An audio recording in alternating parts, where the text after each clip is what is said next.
Sun news நேயர்களுக்கு இனிய வணக்கங்கள். நிறைய விஷயம் பார்த்துருக்கோம் ஜோதிடத்தின் ரீதியாக.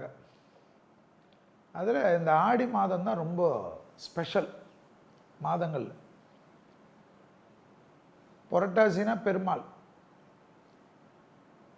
மார்கழின்னா உங்களுக்கு தெரியும், எல்லாத்துக்கும் சிவனுக்கும் வரும், பெருமாளுக்கும் வரும். தை மாதம் பார்த்திங்கன்னா விசேஷத்துக்கெல்லாம் வரும். உத்தராயண புண்ணிய காலம், தட்சிணாயன புண்ணிய காலம்னு ரெண்டு காலங்கள். தேவர்கள் விழித்திருக்கக்கூடிய நேரம் அது உத்தராயண புண்ணிய காலம். தை மாதத்திலிருந்து ஆடி மாதம் வரைக்கும் பகல் நேரம்னு கணக்கு. அது தேவர்களுக்கு. நமக்கெல்லாம் ஒரு நாள் 24 hours பிரிக்கிறாங்க. அவர்களுக்கெல்லாம் நம்மளுடைய அமைப்பில்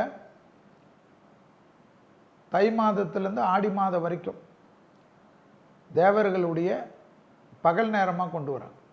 அதுதான் உத்தராயணம். தட்சிணாயனம், தெற்கு நோக்கி சூரியன் பாதை மாற்றுகிறார். ஆடி மாதத்திலிருந்து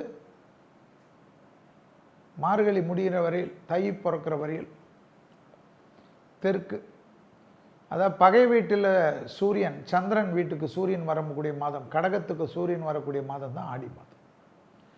ஆடிக்கு அடுத்தது ஆவணி, ஆவணிக்கு அடுத்தது புரட்டாசி, புரட்டாசிக்கு அடுத்தது ஐப்பசி, ஐப்பசிக்கு அடுத்தது கார்த்திகை, கார்த்திகை அடுத்தது மார்கழி, மார்கழி அடுத்ததுக்கு தை. ஆடி வரும், ஆவணி வரும், புரட்டாசி வரும், ஐப்பசி வரும், கார்த்திகை வரும், மார்கழி வரும். மார்கழி முடிஞ்சோடனே தை வரும்.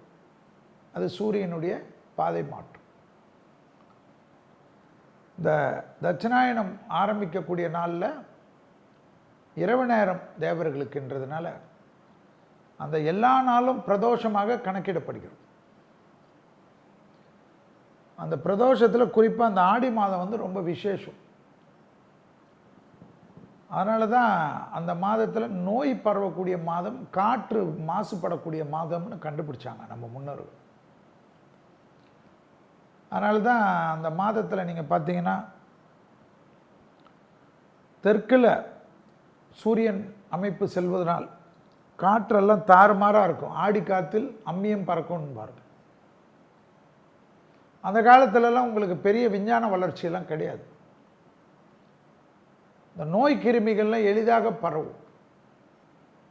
அதனால தான் ஆடி மாதத்தில் எல்லா ஊர்களிலும், சாதாரண கிராமமாக இருக்கட்டும், 4 தெருவாக இருக்கட்டும், 40 வீடாக இருக்கட்டும், அங்கே இருக்கிற அம்மனுக்கு விசேஷம் பண்ணுவாங்க. ஊர் காப்பு கட்டுதல்னு சொல்லுவாங்க. யாராக இருந்தாலும் அந்த மக்கள் அந்த திருவிழாவில் முதல்ல வந்துடணும். காப்பு கட்டிக்கிட்டால் அந்த ஊரை விட்டு வெளியில் போகக்கூடாது. ஏன்னா அந்த நோய் போய் பரவுறதில் மாட்டிக்கக்கூடாதுன்னு நம்ம முன்னோர்கள். ஆடி மாதத்துக்கு 2 தான் விசேஷம். ஒன்று வேப்பிலை, ஒன்று மஞ்சள். ரெண்டுமே கிருமி நாசினி தான். எப்படிப்பட்ட புத்திசாலித்தனம் பாருங்க. வேப்பிலை என்ன இப்போ கொண்டு வந்துட்டாங்க, ஆன்டிசெப்டிக், கிருமினி நாசினி. மஞ்சள் ஆன்டிபயாட்டிக் அண்ட் கிருமினி நாசினி, ஆன்டிசெப்டிக். இதெல்லாம் எத்தனையோ ஆண்டுகளுக்கு முன்பாக நம்ம முன்னோர்கள். அதில் தமிழர்கள் தான் பிரமாதம். நம்ம கலாச்சாரத்துக்கு ஈடு இந்த உலகத்தில் எதுவுமே இல்லை. அந்த ஆடி மாதத்தில் இது 2 தான் ஸ்பெஷல். இன்னும் வீட்டில் இருக்கிற பெரியவங்க கிட்டலாம் கேட்டிங்கன்னா சொல்லுவாங்க. அடுத்தது கூழ், கேழ்வரகு, குளுமை தரக்கூடியது, எளிதாக ஜீரணமாகக்கூடியது, நோய் எதிர்ப்பு சக்தி கொடுக்கக்கூடியது. ஆடி மாதத்தில் அம்மனை பற்றி செல்வி பேசுவார்னா இதெல்லாம் பேசுகிறாங்கன்னா ஏன் ஆடி மாதம் தெரியணும்ல. சும்மா ஆடி மாதம் அம்மனுக்கு மாதம்னு போயிட்டு சமயபுரம் கும்பிடுறது, திருவேற்காடு கும்பிடுறது, மாங்காடு கும்பிடுறதுன்னா அந்த ஊர் தெய்வங்களுக்கு பவர் கொடுத்து அந்த ஊர் மக்களுக்கு இருக்கக்கூடிய பாதிப்பிலிருந்து காப்பாற்றுறதுக்கு தான் ஆடி மாதத்தில் அம்மனுக்கு.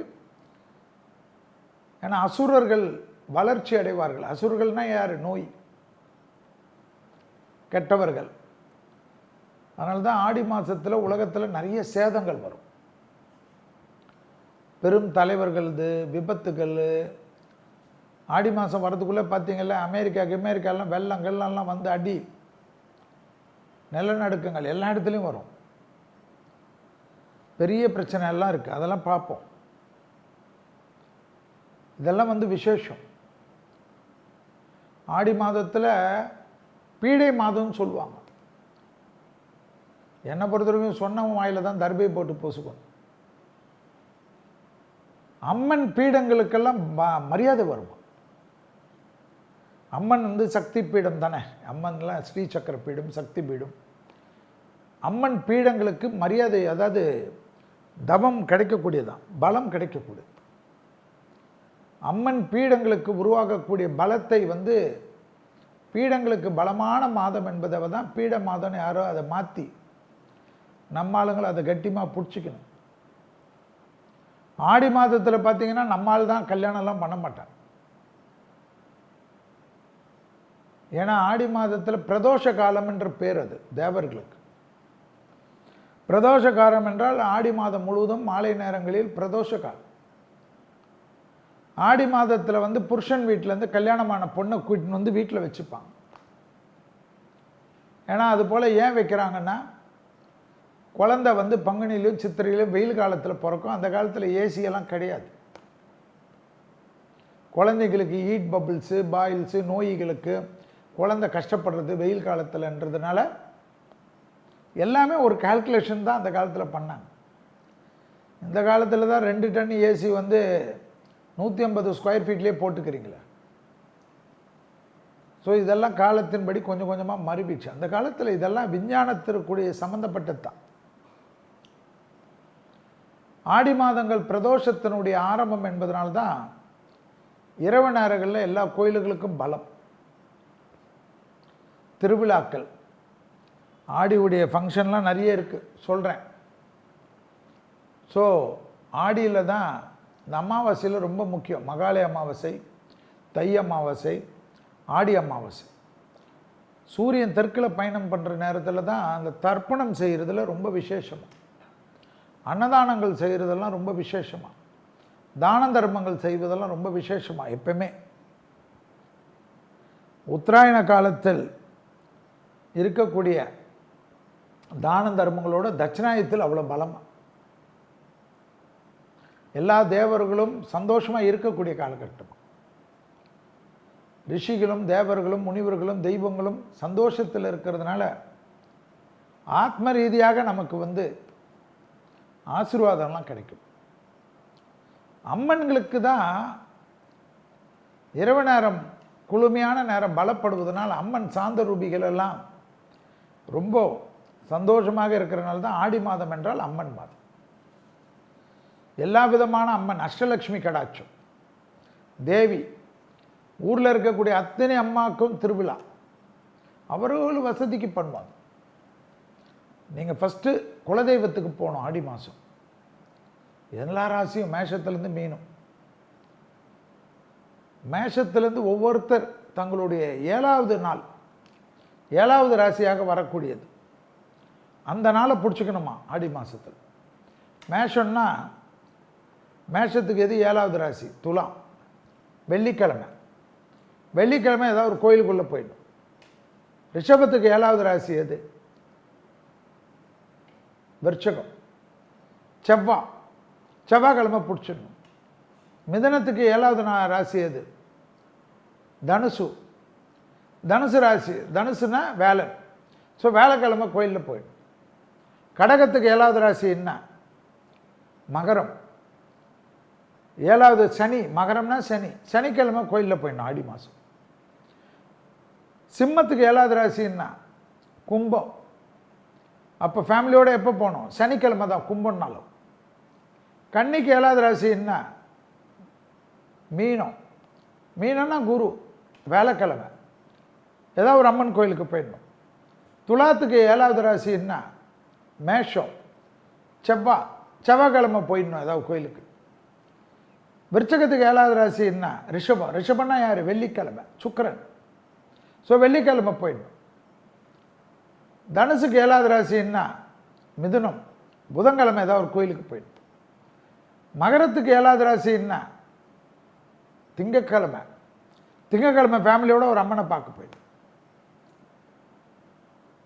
கும்பத்துக்கு 7வது ராசி என்ன? சிம்மம். சிம்மம்னா நான் ஞாயிற்றுக்கிழமை சூரியனுடைய வீடு. ஸோ ஞாயிற்றுக்கிழமை அம்மன் கிட்ட போயிடும். கடைசி ராசி மீனம். மீன ராசிக்காரர்களுக்கு 7வது ராசி என்ன? கன்னி, புதன். ஸோ புதன்கிழமை ஏதாவது கோயில் இப்படி பிரிச்சுடணும். ஆடி மாதத்தில் மட்டும் மேஷத்துலேருந்து மீனம் வரைக்கும் இருக்கக்கூடியவங்க 7வது ராசியில் இருக்கக்கூடிய நாளை கணக்கில் கொண்டு அந்த நாளில் கோயிலுக்கு போக போக இந்த ஆடி மாதத்தில் பெரிய அனுகூலம், தேவியுடைய சக்தி, தேவியுடைய ஆசீர்வாதம், அஷ்டலட்சுமி கடாட்சத்தை பெறுவார். இதெல்லாம் சூட்சம பரிகாரம். பிரபலமான கோயில் அந்த கோயில், அங்காளம்மன் கோயில், மேல்மலையனூர் ஆடி அமாவாசைக்கு போனீங்கன்னு வச்சுங்களேன், 10 லட்சம் பேர் இருப்பான். எங்கேயாவது போய் சாமியை பார்க்க முடியுமா? நம்ம லோக்கல்லே எவ்வளோ ஆடி அமாவாசை அன்னைக்கு அம்மன் எவ்வளோ இருக்கும். அந்த தெய்வத்தை போய் மேல்மலையனூர் அங்காளம்மனை நினச்சி கும்பிட்டுக்கு. இது விசேஷத்தை தரும். ஆடி என்றாலே தட்சிணாய காலத்தில் இரவு பொழுது நீளமாக இருப்பதை நாம் பார்க்க முடியும். உத்தராயண புண்ணிய காலம் தொடக்க நாளான தை முதல் நாளன்று பித்ருகளுக்கு தர்ப்பணம் செய்வது எப்படி முக்கியமோ அதுபோல் அது மகர சங்கராந்தி என்று சொல்வார்கள். அந்த மகர சங்கராந்தியில் கொண்டாடப்பட்டு பொங்கல்லாம் வைத்து வழிபாடு செய்வதை போல் ஆடி மாதத்தில், அதாவது தட்சிணாய காலத்தில் எல்லா விதத்திலும் ஆடி மாதம் முதல் நாளே மூதாதையர்களுக்கு பசு மாடுகளுக்கு சந்தோஷமாக சாப்பாடு, சக்கரை பொங்கல்லேருந்து எல்லாம் ஒரு வாழையில் வச்சு கொடுக்கணும். தை மாதம் எப்படி கொடுக்குறீங்களோ ஆடி மாதம் முதல் நாள் கொடுக்குறதும் பெரிய அளவுக்கு அனுகூலம், பெரிய அளவுக்கு சந்தோஷம், பெரிய அளவு ஏற்றத்தை ஏற்படுத்தி தரும். ஆடி மாதத்தில் நீங்கள் பார்த்தீங்கன்னா விசேஷத்துக்கு பஞ்சமே இருக்காது. ஆடி பூரம், ஆடி பெருக்கு, ஆடி வெள்ளி, ஆடி செவ்வாய், வரலட்சுமி விரதம், அம்பிகை, மகாலட்சுமி ஆகியோருக்கு மிகுந்த விசேஷ நாட்களாக போற்றப்படுகிறது. ஆடி மாதத்தை முடிஞ்ச உடனே ஆவணி மாதம் வரும். ஆவணி மாதம்னா சூரியன் வீட்டுக்குள் சூரியனே வருவது. ஆவணி மாதத்தில் விநாயகர் சதுர்த்தி, கிருஷ்ண ஜெயந்தி, புரட்டாசி மாதத்தில் நவராத்திரி, சரஸ்வதி பூஜை, விஜயதசமி, ஐப்பசி மாதத்தில் தீபாவளி, கார்த்திகை மாதத்தில் தீப திருவிழா, ஐயப்பன்மார்களுடையது, மார்கழி மாதத்தில் வைகுண்ட ஏகாதசி, ஆருத்ரா தரிசனம், இப்படி பழைய முக்கியங்களை எல்லாம் இருக்கக்கூடிய பண்டிகைகள்லாம் தட்சிணாயன புண்ணிய காலத்தில் வருவதையும் நாம் பார்க்கணும். அதனால் ஆடி மாதம் பீட மாதம்னு யாராவது சொன்னது எதுக்குன்னா அவங்களுக்கு மட்டும் யூஸ் ஆகிறதுக்கு. ஆடி மாதத்தில் நீங்கள் பார்த்தீங்கன்னா புரோகிதத்திலும், அதாவது வேத விற்பனத்திலும், அதே போல் எல்லா கோயில்களிலும் தலை சிறந்த அத்தனை கோயில்களிலும் இருக்கக்கூடிய பிராமண மக்களுக்கெல்லாம் ஆடி மாதத்தில் தான் கல்யாணத்தை ஜாம்னு பண்ணுவாங்க. ஆனால் அதை தவிர மற்ற மக்கள்லாம் ஆடி மாதத்தில் ஏதோ பயந்து பண்ணுவாங்க. வரக்கூடிய காலகட்டத்தில் அதெல்லாம் மாறும்.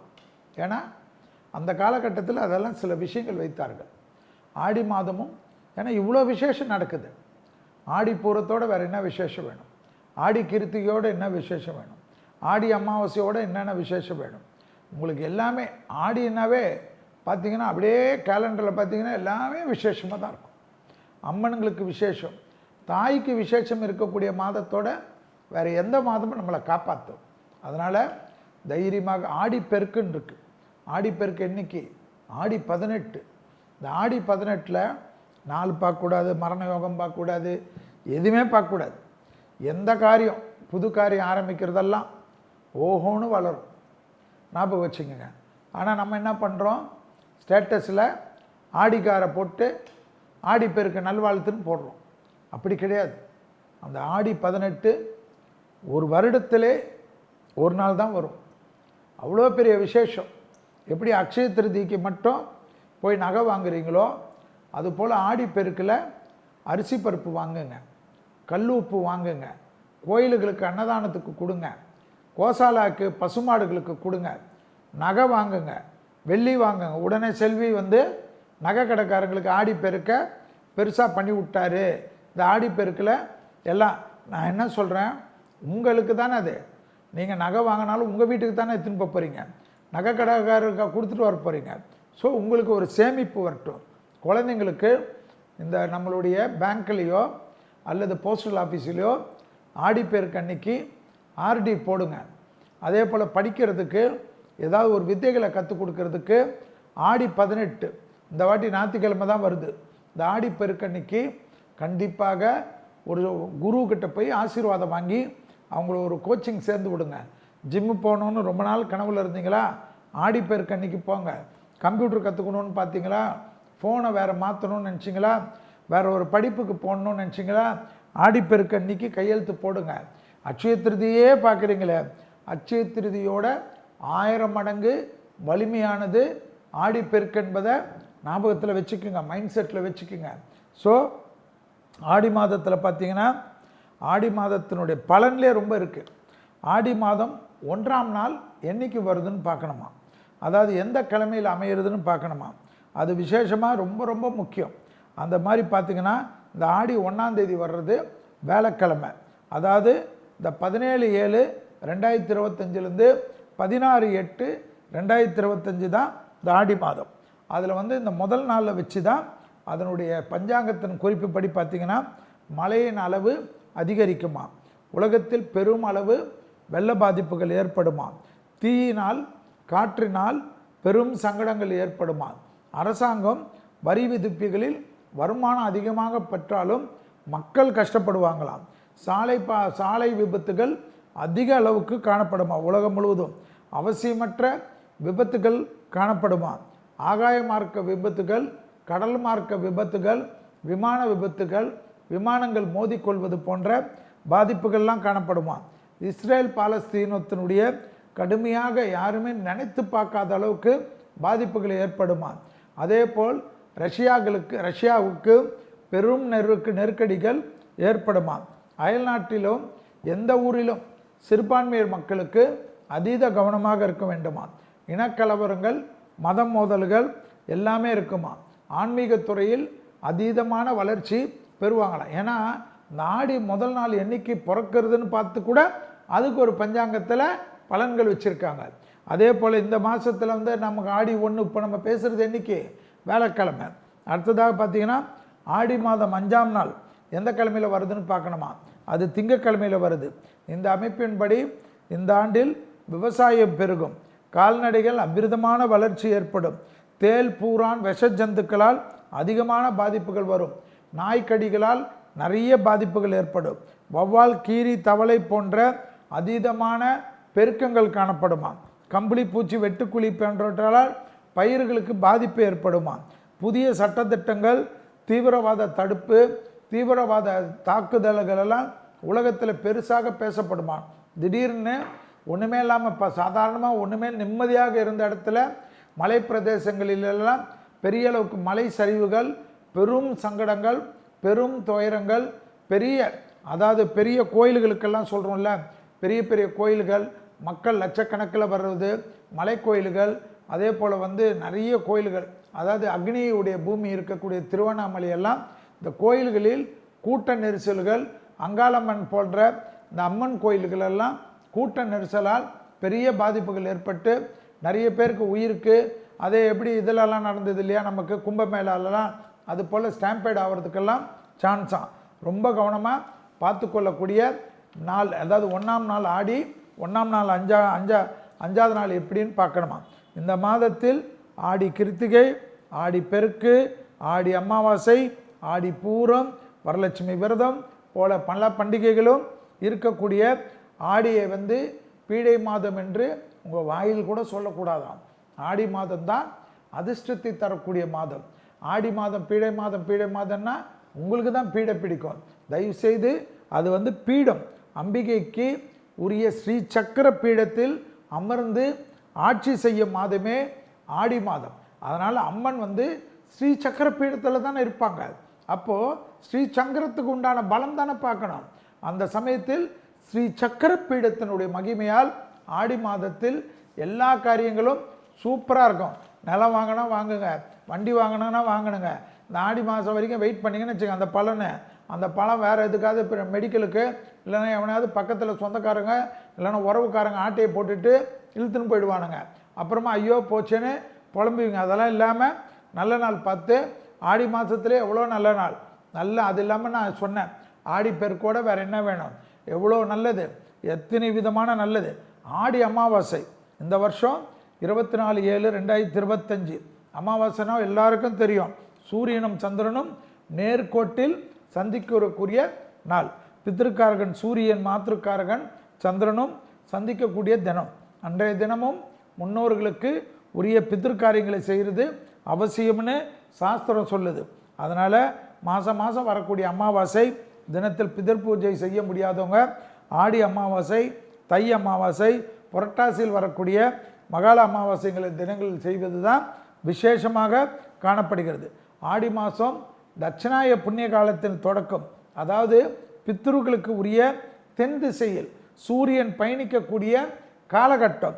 அதனால் ஆடி அமாவாசையில் பித்ருக்களுக்கு கண்டிப்பாக ஏதாவது நீங்கள் தர்ப்பணம்னா எள்ளு தண்ணி ஊற்றுறது மட்டும் போதும். நீங்கள் குருக்களை வர வச்சு தான் பண்ணணும்னு சாங்கியம் கிடையாது. ஏதாவது நீர் நிலைகளில் கூட நீங்களே பண்ணிக்கலாம். அதாவது அப்பா அம்மா இருக்கக்கூடிய குழந்தைகள் பண்ணக்கூடாது, அதை ஞாபகத்தில் வச்சுக்கோங்க. அதே சமயம் அப்பா அம்மாக்கள் இருக்கக்கூடிய குழந்தைகள் பசுமாடுகளுக்கு அகத்திக்கீரையே கொடுக்கக்கூடாது, அதையே ஞாபகம் வச்சுக்கோங்க. எள்ளு இது விடுறது அப்பா அம்மாக்கள் இருக்கக்கூடிய குழந்தைகள் செய்யவே கூடாது, அது ஒரு பெரிய தோஷமாயிடும்.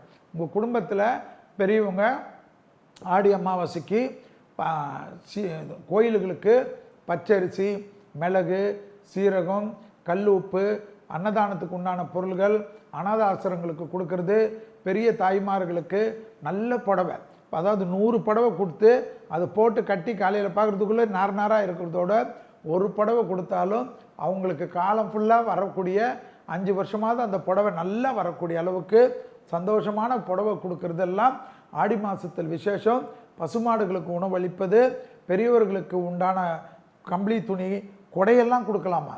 வெயில் காலம் வருதில்ல, அதனால் கொடை கொடுக்கறது, மழை காலத்தில் கொடை கொடுக்கறது, அதே போல் மாத்திரைகள் கொடுக்கறது, ஏழைகளுக்கு இயன்றளவு உணவு, உடை, செருப்பு, குடை, போர்வை, விசிறி, மருத்துவ விதை, மருத்துவ உதவி, இப்படி எதை செய்தாலும் புண்ணியம். காக்கைகளுக்கு உணவு வைக்கிறது ரொம்ப முக்கியம். அதே சமயம் வாயில்லா ஜீவராசிகளான பசுமாடுகளுக்கு உணவு தானம் கொடுப்பது ஆடி அமாவாசையில் உணவாக கொடுங்க. போயிட்டு பணம் கொடுத்துட்டிங்கன்னா டாஸ்மாக்கு போயிடும். அதனால் உணவு கொடுக்கறது பசுமாடுகளுக்கு வாங்கி கொடுத்தா பல விசேஷமான ஆடி மாதத்தில் பலன்கள் தரும். எனவே ஆடி அமாவாசைக்கு அவ்வளோ விசேஷம். அம்மன் கோயிலில் மட்டும் கும்பிட்றதை வச்சுக்காதீங்க. அதான் அம்மன் கோயிலில் மேஷம் முதல் மீன வரை உள்ள ராசிக்காரங்களுக்கு எந்தெந்த கிழமையில் கும்பிடணும்னு சொல்லிட்டோம். திருப்பி வேணும்னா சொல்கிறேன். மேஷ ராசிக்காரங்க வெள்ளிக்கிழமையில் கும்பிடணும், ரிஷப ராசிக்காரங்க செவ்வாய்க்கிழமையில் கும்பிடணும், மிதுன ராசிக்காரங்க வேலைக்கிழமையில் கும்பிடணும், கடக ராசிக்காரங்க சனிக்கிழமையில் கும்பிடணும், சிம்ம ராசிக்காரங்க சனிக்கிழமையில் கும்பிடணும், கன்னியா ராசிக்காரங்க வேலைக்கிழமையில் கும்பிடணும், துலா ராசிக்காரங்க செவ்வாய்க்கிழமையில் கும்பிடணும், விருச்சக ராசிக்காரங்க வெள்ளிக்கிழமையில் கும்பிடணும், தனுசு ராசிக்காரங்க புதன்கிழமையில் கும்பிடணும், மகர ராசிக்காரங்க திங்கக்கிழமையில் கும்பிடணும், கும்பராசிக்காரங்க ஞாயிற்றுக்கிழமையில் கும்பிடணும், மீன ராசிக்காரங்க புதன்கிழமையில் கும்பிடணும் அம்மனை. ஸோ எந்த அம்மனை வேணுமா கும்பிடுங்க. ஆத்தாலே எங்கள் அபிராமி வள்ளி அண்டமெல்லாம் பூத்தாலே மாதுளம் பூணரத்தாலே பூவிடங்க காத்தாலே அங்குசம பாசம் குசும்பும் கரும்பும் அங்கே சேர்த்தாலே முக்கணிய தொழுவோருக்கு ஒரு தீங்கிலேன்னு அபிராமி அந்தாதி இருக்குல்ல, அந்த 100 பாட்டையும் ஓட விடுங்க. லலிதா சகஸ்ரநாமம் கேளுங்க, இந்திராட்சி கவசம் கேளுங்க. உங்களுக்கு எது எதெல்லாம் பிடிக்குதோ அம்மன் பாடல்கள் மட்டும் இல்லாமல், ஆனால் எல்லா பாடல்களும் கேட்கறதுக்கு முன்னாடி காரிய சித்தி மாலை என்ற ஒரு விநாயகருடைய மந்திரம் இருக்கும், காசிப முனிவர் ஏற்றியது. அந்த மந்திரத்தை போட்டு விடுங்க. எந்த விதமான பாடல் அபிராமி அந்தாதிலே உங்களுக்கு பார்த்தீங்கன்னா 101 பாடல் இருக்குது. நான் சொன்னது 100 பையன் சொன்னது. ஏதாவது ஒரு நாள் 4 பாட்டு படிங்க. 30 நாள் இருக்குது. கண்டிப்பாக சந்தோஷமாக படிங்க. அம்மனை கும்பிட கும்பிட கும்பிட அனுகூலமாக கிடைக்கும். அமாவாசை தான் ரொம்ப விசேஷம். அமாவாசையை மறந்துடாதீங்க. ராமேஸ்வரம் போகணும், பாபநாசம் போகணும், எல்லா கோயிலும் உங்களால் முடிஞ்சால் எங்கே வேணுமா போங்க. அமாவாசை தினத்தில் ரொம்ப முக்கியம் ஒன்று இருக்குது. வாசலில் கோலம் போடக்கூடாது, ஞாபகம் வச்சுக்கோங்க. அமாவாசை அன்னைக்கு போயிட்டு வாசலில் கோலம் போடக்கூடாது. முன்னோரை வழிபட்டுட்டு தான் பிறகு தெய்வத்தை வெளிப்படணும். என்னைக்கு? அமாவாசை அன்னைக்கு. ஜோதிட ரீதியாக சரி, சாஸ்திர ரீதியாக ஆடி அமாவாசை ரொம்ப மகத்துவமானது. அன்றைய தினம் அதிகாலையில் எழுந்து நீராடி விட்டு முன்னோரை வணங்குங்கள். பிறகு குலதெய்வத்தை கும்பிடுங்கள். இந்த மாலையில் இருக்கக்கூடிய கோயில்களுக்கு சென்று கும்பிடுங்கள். இயன்ற அளவுக்கு தானம் தர்மம் செய்யுங்கள்.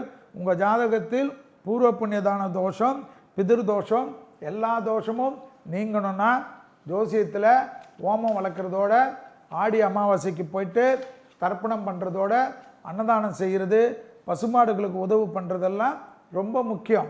ஆடி மாதத்தில் வேப்பிலை மஞ்சள், அதாவது கூழெல்லாம் ரொம்ப விசேஷம்னு ஏற்கனவே சொல்லிட்டேன். சூரியன் பகை வீட்டில் இருக்கக்கூடியது தான். ஆடி மாதத்தில் எதுவுமே நிலையாக எளிய உணவு. அது எந்த மாதிரி உணவு? ஆடியில் நல்லது செய்யக்கூடாதா, செய்யலாமா என்ற டிபேட்டே இருக்குது. ஜோதிட ரீதியான விளக்கம் பார்த்திங்கன்னா, பக்தி ரீதியான விளக்கம் பார்த்திங்கன்னா செய்யலாம், செய்து கொண்டே இருக்கலாம். உங்களுடைய இதை பொறுத்தது. பயந்து கொண்டிருந்தால் எந்த காரியமும் செய்ய முடியாது. ஆடி மாதத்தில் நான் சொன்னது மாதிரி தான் அந்த குழந்தை திருமண தம்பதிகளை பிரித்து வைத்தது. இந்த வெயில் காலத்தில் குழந்தை பிறந்து அந்த குழந்தை கஷ்டப்படும்னு, அதெல்லாம் அந்த காலத்தில். இப்போல்லாம் எல்லா குழந்தைகளுக்கும் எல்லா வீட்டிலையும் ஏர் கண்டிஷன் இல்லாத வீடு கிடையாது. இன்றைக்கி இருக்கிற மெடிக்கல் அட்வான்டேஜில் உங்களுக்கு எல்லாமே அதி அற்புதமும் அதி சந்தோஷமும். ஸோ ஆடி மாதத்தில் இதுன்னெலாம் பார்க்காதீங்க. பஞ்சாங்கத்தில் இந்த ஆடி மாதத்துக்கு பார்த்திங்கன்னா அமெரிக்காவில் பெரும் தீ, மழை பாதிப்புகள், நிலநடுக்கங்களால் பாதிப்பு, இதெல்லாம் அமெரிக்கான்னு இல்லை, வேர்ல்டுலே காட்டுது. அது அமெரிக்காவில் அதிகமான அமைப்பு காட்டுது. ராஜஸ்தானில் நிலநடுக்கங்களால் பெரிய பாதிப்பு காட்டுது. பூமியில் பாதிப்பு உலக அளவுக்கு பெருசாக காட்டுறது. வேதாரண்யம் பக்கத்தில் புயல் சின்னங்கள் காணப்படுகிறது. வட இந்தியாவில் பல இடங்களில் காற்று மாசுபட்டு புழுதி புயல் ஏற்படுவதும், நோய்கள் தொற்று ஏற்படுவதும், வட இந்தியாவில் நிலநடுக்கங்கள் பாதிப்பு ஏற்படுவதும், வெள்ளப்பெருக்கு ஏற்படுவதும், பெரிய தீ விபத்துகள், விமான விபத்துகள், ரயில்வேயில் துறையில் பெரிய விபத்துகள் எல்லாம் காட்டுறது. அதே போல் துறைமுகங்கள் பாதிப்பு காட்டுது. துறைமுகங்களில் எளிதாக பற்றிக்கக்கூடிய விஷயத்தினால பெரிய பாதிப்பு காட்டுது. ஆந்திராவில் திடீர் வெப்பம் அதிகரித்து அனல் காற்று பெரிய அளவுக்கு காட்டுகிறது. நூற்பாலைகளில் ரொம்ப கவனமாக இருக்க வேண்டும். ஜப்பான் போன்ற நாடுகளில், வளர்ந்த நாடுகளில் சுனாமி எச்சரிக்கை காட்டக்கூடிய அமைப்பு காணப்படுகிறது. வானவியல் சாஸ்திரத்தில், வானவியல் ஆய்வில் புதிய புதிய ராக்கெட் விமானங்கள்லாம் லேட்டஸ்டாக எளிமைப்படுத்தப்பட்டு மனிதர்களை கொண்டு சென்று விட்டு வருவதற்குண்டான அமைப்பில் ரொம்ப அட்வான்ஸாக கொண்டு போகக்கூடிய காலகட்டம். சென்னைக்கு கிழக்கே புயல் உருவாகி மாலை நேரங்களில் சூறாவளி மழையுடன் பெய்யக்கூடிய அமைப்பு காட்டுகிறது. பூமியில் விளையக்கூடிய, கீழே விளையக்கூடிய பூண்டு, வெங்காயம், கேரட், பீட்ரூட் முதலானவை விலை உயரக்கூடிய அமைப்பு காட்டுகிறது. தங்கத்தின் விலையோட வெள்ளியுடைய விலை அதிகரிக்கக்கூடிய அமைப்பையும் காட்டுவதையும் ஞாபகத்தில் வைத்து கொள்ள வேண்டும். ஆடி மாதத்தில் எனக்கு ஏதாவது ஒரு கோயில் ரொம்ப நல்லது அப்படின்னா, ஆடி மாதத்தில் நிறைய பேர் பிக்னிக் மாதிரி போனீங்கன்னா நிறைய கோயில்களுக்கு, அம்மன் கோயிலுக்கெல்லாம் நீங்கள் குலதெய்வமாக தலைமுறையாக போவீங்க. அதிலெல்லாம் ஒன்றுமே இல்லை. ஆனால் ஒரு பெருமாள் கோயில் ஆடி மாதத்துக்குன்னு ரொம்ப விசேஷம். திருச்சி மாவட்டத்தில் உள்ள திருவல்லாரை புன்றிக்காட்ச பெருமாள் கோயிலில் ஆடி மாதம் முழுவதும் மிக முக்கியமான விசேஷமாக கருதப்படுகிறது. ஆடி மாதம் முழுவதும் புன்றிக்காட்ச பெருமாளுக்கு சிறப்பு அபிஷேகங்களும் மற்றும் பூஜைகளும் நடத்தி கொண்டிருக்கிறார்கள். குறிப்பாக ஆடிப்பெருக்கு மற்றும் ஆடிப்பூரம் போன்ற நாட்களில் விசேஷ பூஜைகள் நடைபெறக்கூடிய அமைப்பு. இந்த நாட்களில் பெருமாள் தரிசனம் செய்வது உங்களுக்கு பாவங்களை நீக்கி அனுகூலம் பெறும். ஆடி மாதத்தில் குரு வழிபாடு பண்ணலாம், மகான் வழிபாடு பண்ணலாம், ராகவேந்தர் பாபா போன்ற தெய்வ வழிபாடுகள் பண்ணலாம். அம்மனை மட்டும் வழிபாடு செய்யணும்னு அவசியம் இல்லை. ஆடி மாதம் முழுவதும் பிரதோஷ காலங்கள் சிவன் வழிபாடு பண்ணலாம். சிவனுக்கு அபிஷேக பொருள்களை கொடுக்கலாம், பெருமாளுகளுக்கு கொடுக்கலாம். பெருமாள் கோயிலில் நடைபெறக்கூடிய அன்னதானத்திற்கு, பொங்கல் போன்றதற்கெல்லாம் இது ஜாகிரி என்று சொல்லக்கூடிய வெல்லத்தை கொடுக்கலாம், மிளகு கொடுக்கலாம், சீரகம் கொடுக்கலாம், நெய் கொடுக்கலாம், வாசனை முந்திரி போன்ற பருப்புகள், முந்திரி போன்ற பருப்புகள் கொடுக்கலாம், அரிசியத்தை கொடுக்கலாம், பருப்புகள் கொடுக்கலாம், சமையல் எண்ணெய் கொடுக்கலாம், கல்லுப்பு கொடுங்க. பெரிய விசேஷம். ஆடி மாதத்தில் உங்களுடைய பக்கத்தில் இருக்கக்கூடிய கோயில்களுக்கெல்லாம் கல் உப்பு கொடுங்க. நான் சொன்ன போல் மேஷத்திலிருந்து மீனம் வரை உள்ள ராசிக்காரர்கள் அம்மன், அதுவும் புற்றுள்ள அம்மன் கோயில் போகிறது ரொம்ப விசேஷம். திருவேற்காடு போகிறது, மாங்காடு போகிறது, முண்டக கன்னி அம்மன் போகிறது, அதே போல் திருவொற்றூர் வடிவுடை அம்மன் கோயிலுக்கு போகிறது. இதெல்லாம் அற்புதமாக திருச்சியில் பார்த்தீங்கன்னா எப்பவுமே சமயபுரம் மட்டும் போகாமல் வெக்காளி அம்மன் போடுறது. அங்கே நிறைய இப்போ மயிலாப்பூரில் வெள்ளீஸ்வரர் கோயிலில் பார்த்தீங்கன்னா சூலினி துர்கா, பிரித்திங்கரா, வாராகி எல்லாம் இது போல் உக்கர தெய்வ வழிபாடெல்லாம் அற்புதத்தையும் சந்தோஷத்தையும் அனுகூலத்தையும் பெற்றுத்தரும். எனவே ஆடி மாதம் என்பது ஒரு அற்புதமான மாதம்.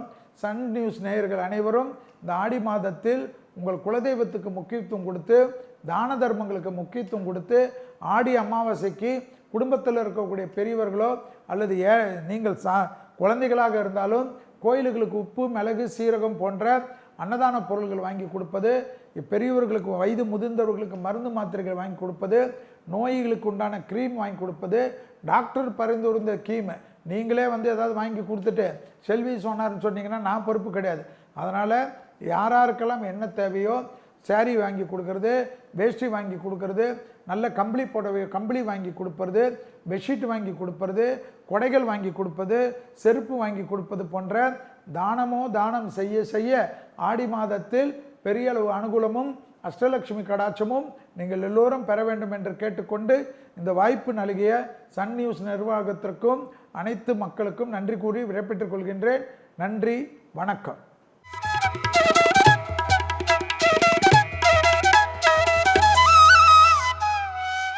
உடனுக்குடன் செய்திகளை தெரிந்து கொள்ள சன் நியூஸ் பெல் ஐகானை கிளிக் பண்ணுங்க.